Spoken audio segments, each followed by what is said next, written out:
三福総合不動産相田町田前店です。本日はピカデリーサーカスセブンラック502号室をご紹介いたします。まずは外観です。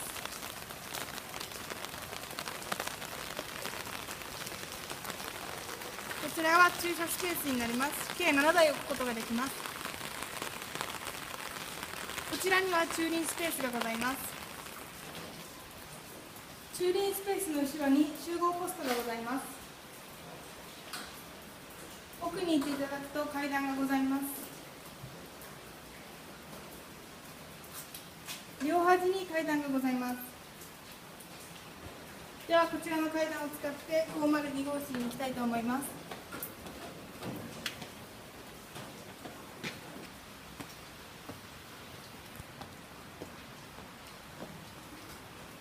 こちらが502号室になります。